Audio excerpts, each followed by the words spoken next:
16 Februarie. Liefde is die vervulling van die wet. Genade aan duisende bewys wat Gods wet liefhet.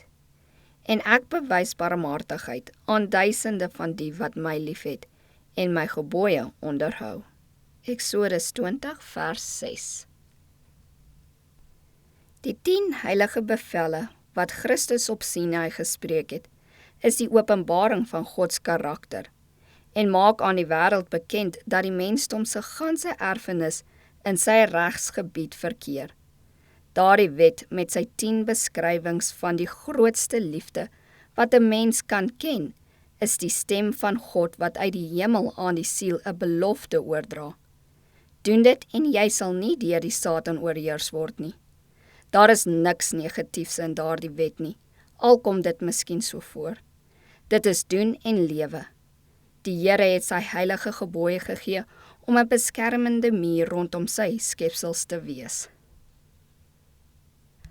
Alles wat God kon doen, het hy gedoen om sy groot liefde en genade teenoor u te openbaar.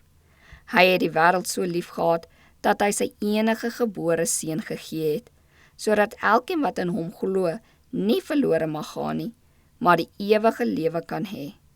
Rus dan in die sekerheid van die liefde van God. Nie omdat ons hom eerste lief gehad het, het God ons lief gehad nie, maar terwyl ons nog sondaars was, het Christus vir ons gesterwe en ten volle en oorvloedig vir ons verlossing voorsiening gemaak. Hoewel ons deur ons ongehoorsaamheid Gods minagting en veroordeling verdien het, het hy ons tog nie in die steek gelaat en ons nie oorgelaat om in ons eie beperkte krag met die mag van die Satan te worstel nie.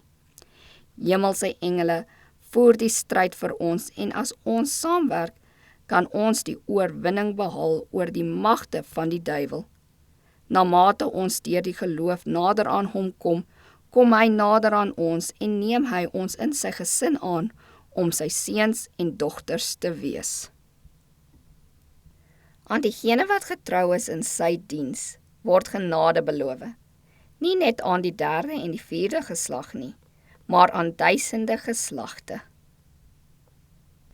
Die barmhartighede van God is onpeilbaar, en diegene wat die liefde van Christus waardeer, sal in ware heiligmaking hernie word en in Christus hulle lewende hoof ingebring word. Hulle sal God soos dierbare kindertjies volg.